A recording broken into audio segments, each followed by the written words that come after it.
Bismillahirrahmanirrahim. Assalamualaikum warahmatullahi wabarakatuh. Waalaikumsalam. Alhamdulillahirrahmanirrahim. Pada kesempatan kali ini bertemu kembali bersama saya Risma Gustianti di acara Inspirational Talk. Nah, seperti yang telah Risma sampaikan sebelumnya, hari ini kita akan membahas atau bertemu dengan sosok guru yang mana beliau menerapkan sebuah kurikulum di sebuah sekolah, baik itu nantinya yang dipakai kurikulum Merdeka Belajar yang tahun ini akan dicanangkan ataupun kurikulum sebelumnya. Nah, mungkin di sini sebelumnya Risma perkenalan terlebih dahulu karena baru bertemu. Nama saya Risma Gustianti, kelas BK B2 2021, Prodi Bimbingan dan Konseling Fakultas Ilmu Pendidikan IKIP Siliwangi, Bandung. Masya Allah. Sebelumnya nih ada sosok inspirator kita kali ini, yakni akan perkenalan diri terlebih dahulu. Silakan kepada Bapak. Terima kasih atas waktunya. Saya sebagai narasumber dari wawancara Risma Gustianti. Perkenalkan, nama saya Asep Sofian, jabatan sebagai Wakasek Kurikulum di Sekolah SMA KP 1 Paseh, Kabupaten Bandung. Ya, alhamdulillah. Mungkin itu sedikit perkenalan dari Bapak Asep Sofian, dan untuk lebih lanjutnya kita akan membahas pada kali ini mengenai penerapan kurikulum pembelajaran di sekolah SMA KP. Alhamdulillahirrahmanirrahim. Mari kita langsung saja kepada pertanyaan yang pertama. Nah, Pak, apa yang Bapak ketahui mengenai kurikulum sebelumnya? Berbicara kurikulum berarti berbicara jantungnya sekolah. Jadi nadi yang menggerakkan sekolah itu adalah kurikulum. Kurikulum itu sebagai acuan melakukan suatu proses belajar mengajar, kemudian banyak hal kaitan dengan aturan, dari mulai siswa, guru, semuanya diatur oleh kurikulum tersebut. Nah, kalau yang diterapkan di SMA KP ini Pak, kurikulum Untuk tahun ajaran 2022-2023 SMA KP 1 Paseh itu menggunakan gabungan ya, antara kurikulum 2013 dan kurikulum Merdeka.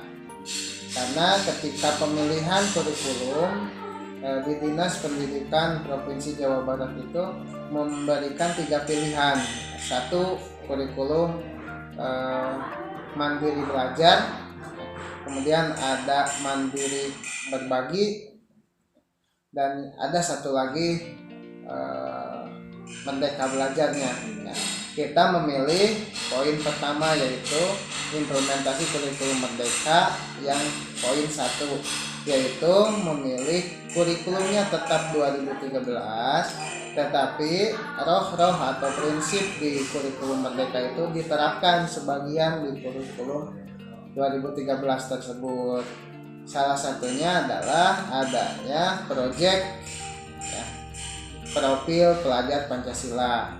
Nah, itu diterapkan. Jadi meskipun kita menggunakan kurikulum 2013, nah, tapi ada kaitannya dengan kurikulum Merdeka, yaitu profil pelajar Pancasila diterapkan sebagai bahan ajar di SMA KP 1 Paseh tersebut. Jadi yang mana pembelajarannya terintegrasi ya Pak? Ya, jelas terintegrasi antara nilai-nilai dari profil pelajar Pancasila tersebut. Kita kan memiliki beberapa waktu, misalnya dari pelaksanaan kokurikuler, kita kan dibagi lagi ada jam tambahan, jam khusus untuk melaksanakan proyek tersebut. Nah, jadi meskipun pembelajaran tetap, tapi proyek juga harus tetap menghasilkan produk.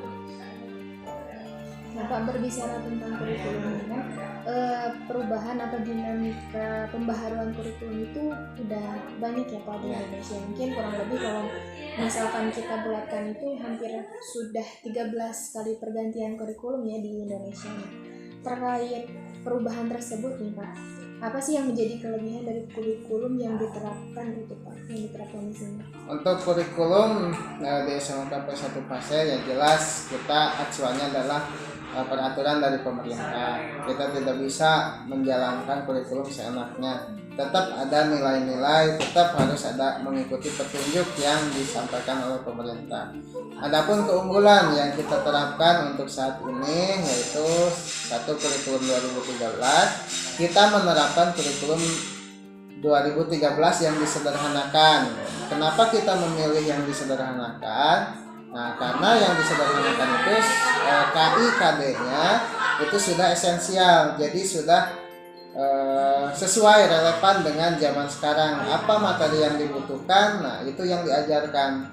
Kalau kita menggunakan kurikulum 2013 yang secara gamblang, secara normal, itu KIKD-nya terlalu banyak, ya, tidak mencakup esensi dari masing-masing materi. Jadi kelebihannya dari 2013 ini kita menggunakan yang esensial, yang disederhanakan, kemudian ditambahkan dengan kurikulum merdeka, yaitu jelas akan menambah nilai pengetahuan, nilai keterampilan anak, nilai sikap anak juga dari profil pelajar Pancasila tersebut.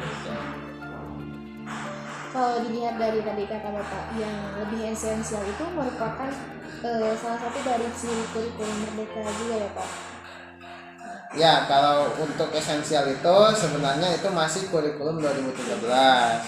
Tapi untuk penerapannya, nah, kita di sekolah kami di SMK 1 Pasir itu lebih menerapkan materi yang esensialnya saja.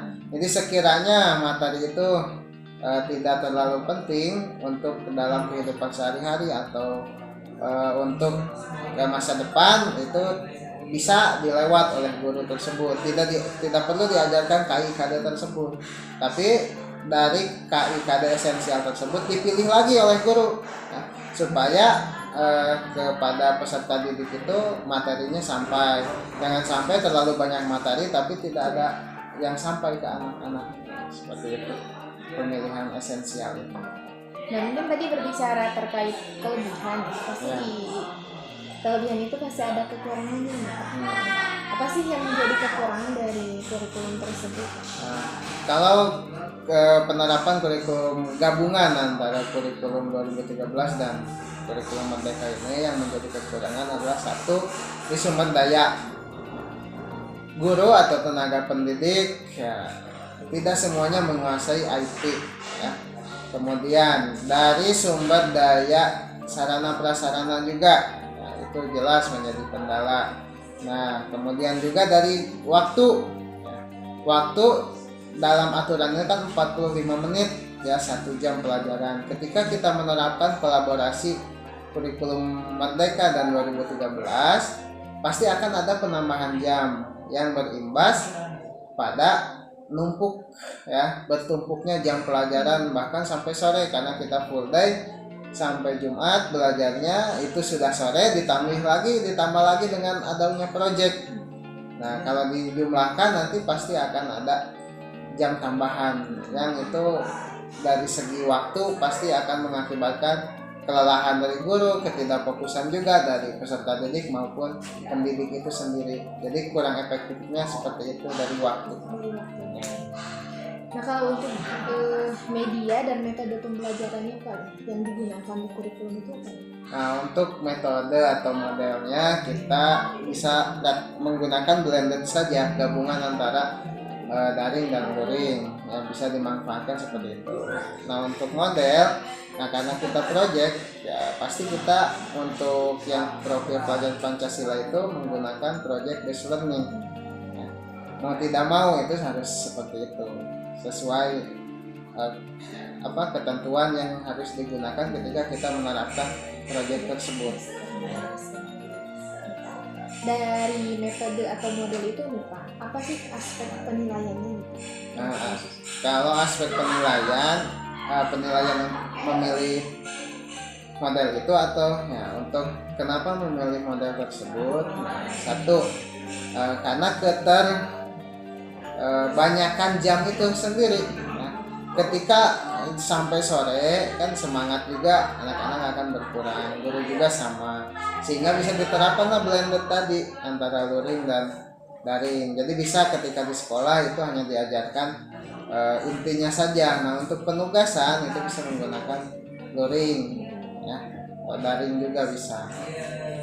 Kalau aspek penilaian ke peserta didik itu, Kalau aspek penilaian ya sesuai juknis, ya pasti ada seperti portofolio, unjuk kerja.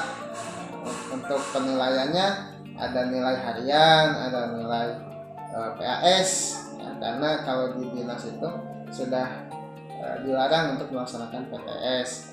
Nah, jadi langsung saja ketika ujian harian, kemudian ada ujian semester dan ujian akhir tahun atau kenaikan kelas. Kalau kelas 12 berarti hanya ada ujian sekolah dan ujian praktek tambahannya untuk kelulusan tersebut. Pak, berbicara tentang penerapan tadi Pak, pembelajaran di kelas, Ya. Peserta didik itu lebih antusiasmenya itu ketika metode apa gitu Pak yang diterapkan?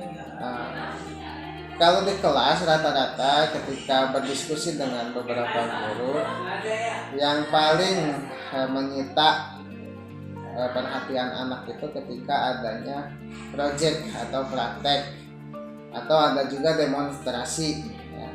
Itu kan otomatis mengakibatkan peserta didik itu berperan aktif terhadap pembelajaran.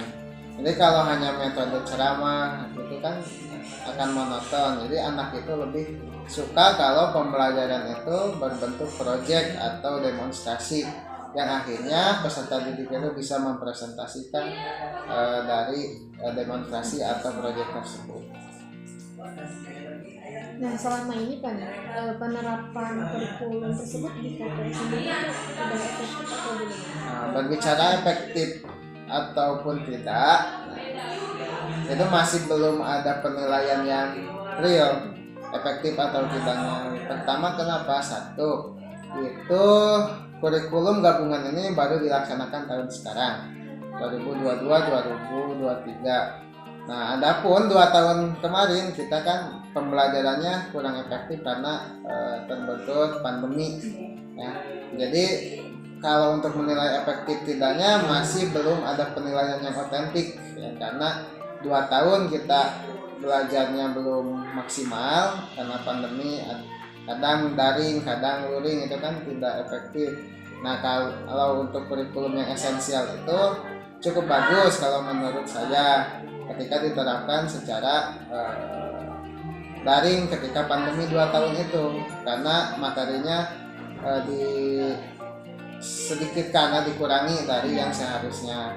Tapi untuk kurikulum gabungan ini masih belum ada penilaian karena baru akan diterapkan tahun ajaran sekarang. Nah Pak, kalau untuk penggunaan teknologi sendiri nih Pak yang menunjang yang sudah mungkin diterapkan di KPI ini Pak, kayak misalkan teknologi lebih ke ini TIK-nya tuh kayak gimana gitu?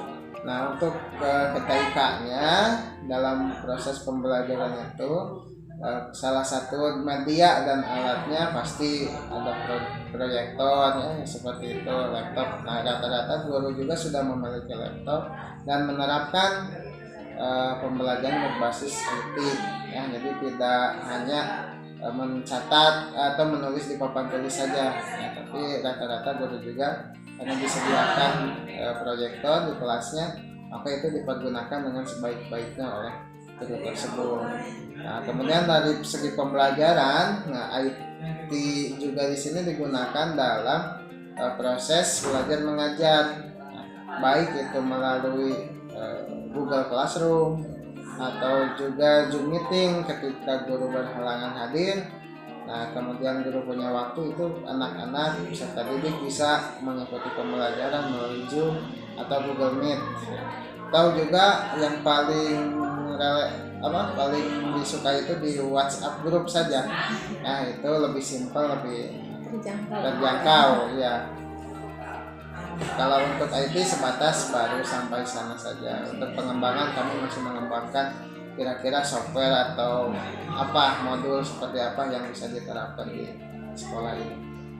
Nah, Pak, berbicara terkait proyeknya di KP ini sudah ada apa ya Pak, memunculkan atau sudah ada proyek yang benar-benar real gitu Pak?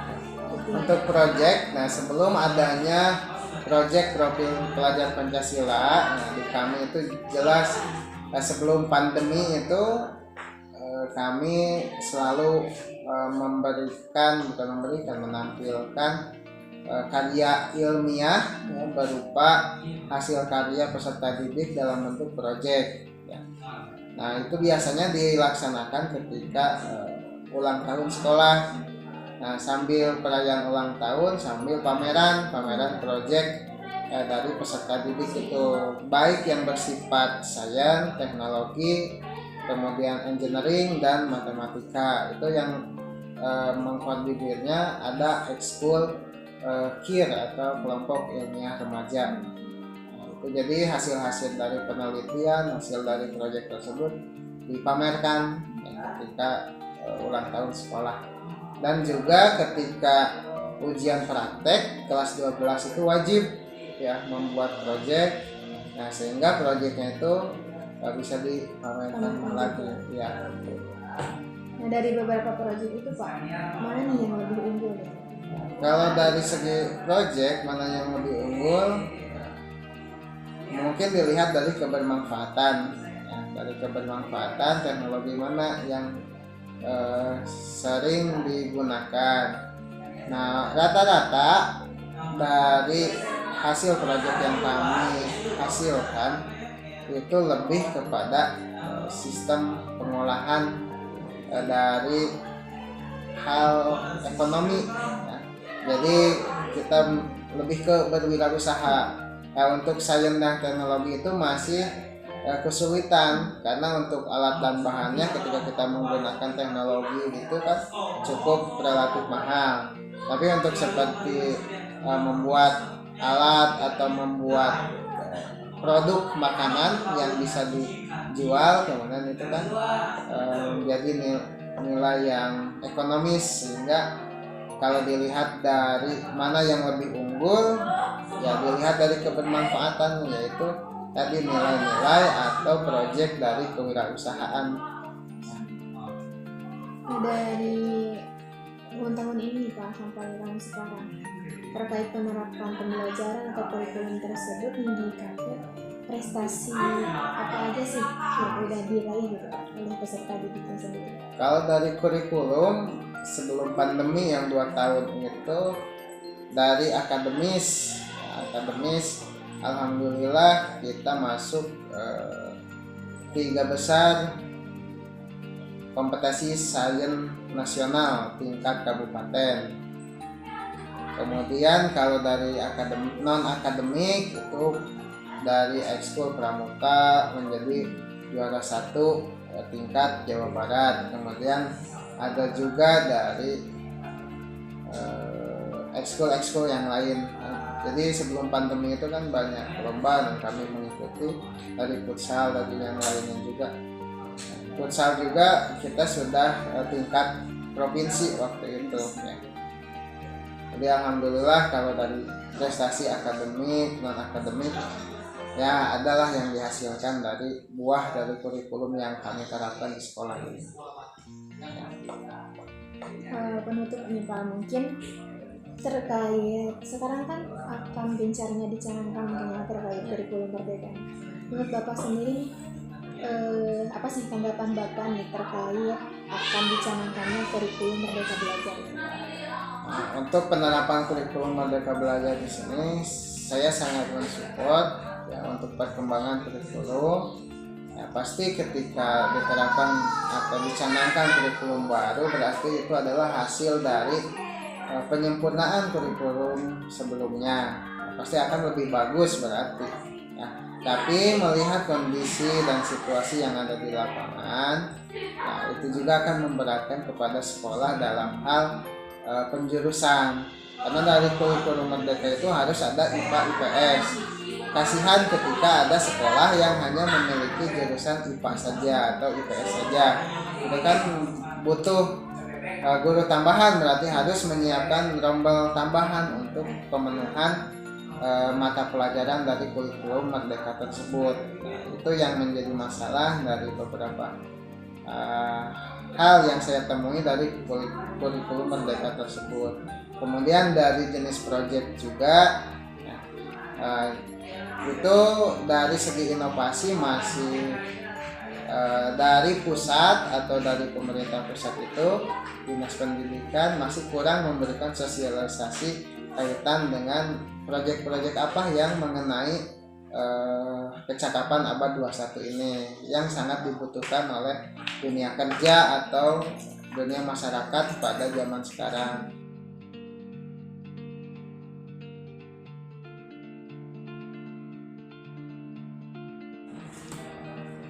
Baik, mungkin Pak untuk penutupnya menyimpulkan sedikit tadi mengenai penerapan kurikulum pembelajaran di SMA KP ini. Mungkin tadi yang Bapak katakan itu terkait kurikulum itu sebuah acuan gitu ya Pak, atau jantung hatinya nih, pembelajaran itu bagaimana. Nah, untuk kurikulum yang diterapkan di SMA KP sendiri masih kurikulum 2013. Nah, namun lebih ke isinya itu yang seperti ada materi yang diterapkannya materi esensial dari kurikulum Merdeka Belajar tersebut. Nah, terkait kelebihan dan kekurangan itu pasti ada. Baik itu mungkin tadi dari segi aspek penilaiannya atau dari segi metode pembelajarannya, model pembelajaran yang digunakannya. Nah, untuk metode pembelajarannya sendiri yang diterapkan itu mungkin tadi lebih ke project ya Pak. Iya. Nah, project based learning dan juga penggabungan antara daring dan luring ini, atau bisa kita sebut dengan blended learning itu sendiri. Nah, mungkin terkait antusiasnya para peserta didik itu pasti berbeda-beda ya Pak, ketika pembelajaran itu dan disesuaikan dengan minat dan bakat dari peserta didik itu sendiri nantinya Pak. Nah, untuk terkait prestasi yang telah diraih oleh SMK KP sendiri itu baik dalam bidang akademis, baik dalam bidang olahraganya mungkin ya Pak, dalam bidang pramukanya juga sudah Masya Allah sekali gitu ya. Nah, mungkin nanti juga ketika akan diterapkannya kurikulum Merdeka Belajar ini nih, mungkin akan lebih baik dan lebih baik lagi dari sebelumnya juga ya Pak, terkait prestasi yang diraih tersebut. Nah, mungkin terkait karakteristik dari kurikulum tersebut, dari kurikulum yang diterapkan di sini itu baik dari tadi yang selalu Bapak katakan itu terkait materi esensialnya. Ya, ini materi esensial itu seorang guru atau pendidik itu jadi memilih terlebih dahulu materi apa yang akan disampaikan kepada peserta didiknya. Jadi kalau misalkan di penilaian kurikulum 2013 itu mungkin KIKD-nya lebih banyak sekali ya Pak penerapannya. Mungkin kalau di kurikulum Merdeka Belajar ini lebih disederhanakan kembali. Kenapa seperti itu? Karena supaya apa yang disampaikan oleh guru itu, apa yang disampaikan oleh pendidik itu mungkin sampai ya Pak kepada peserta didiknya itu sendiri. Nah, mungkin terkait penerapan kurikulum pembelajaran di KP itu bisa dibilang cukup efektif juga ya Pak. Yang sekarang bisa dibilang cukup efektif juga. Mungkin nanti disempurnakan kembali dengan akan diterapkannya rencana kurikulum Merdeka Belajar itu sendiri. Nah, mungkin Pak sedikit penutup terkait wawancara hari ini nih. Mungkin ada motivasi dari Bapak atau inspirasi nih bagi nanti mungkin peserta didik nih, para siswa nih atau mahasiswa juga, ataupun bagi guru-guru tenaga pendidik di luar nih terkait penerapan sebuah kurikulum.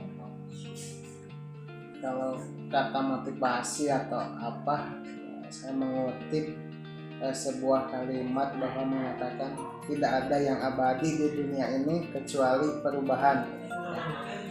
Ya, berbicara perubahan, ketika kita tidak mau berubah, maka kitalah yang akan berubah. Ya, dengan semua sistem yang ada dalam proses pendidikan yang ada di Indonesia ini, dengan perubahan kurikulum yang terjadi setiap saat, kita jangan menjadi alergi terhadap hal-hal tersebut, tapi kita harus mengikuti sesuai dengan zamannya. Ya, dalam hadis juga dikatakan, ajarkanlah anak-anak kamu sesuai dengan zamannya. Ya, tidak bisa kita memaksakan kurikulum yang lama karena kita sudah nyaman dengan kurikulum 2013, kita tidak mau berubah dengan kurikulum Merdeka tersebut.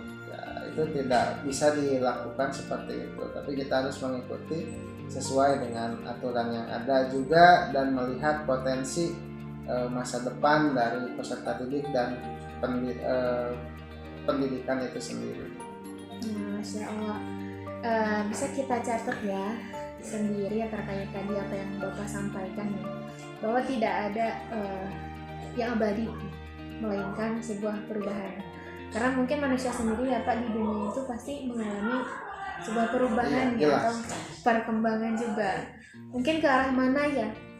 Pada hakikatnya pasti menginginkan ke arah yang lebih baik kan, akan tetapi kita juga sama-sama nih berjuang, baik itu dalam dunia pendidikannya, dunia karirnya, ataupun dunia-dunia yang sedang kita perjuangkan kali ini, dan yang mana tujuannya itu ya sama-sama untuk apa? Untuk mencapai ridha Allah Subhanahu wa Ta'ala, mencapai kesenangannya ya Pak. Nah mungkin pada acara kali ini cukup sekian. Saya sendiri Risma Gustianti dari Prodi Bimbingan Konseling Siliwangi Badung, dan Pak Asep Sofian yang mana mengajar di SMA KP ini sendiri. Untuk kali ini kami mohon pamit undur diri dan semoga bisa bertatap kembali di acara-acara selanjutnya, dan semoga apa yang kami sampaikan kali ini bisa menginspirasi dan membawa hikmah bagi kita semua. Sekali lagi terima kasih. Wassalamualaikum warahmatullahi wabarakatuh.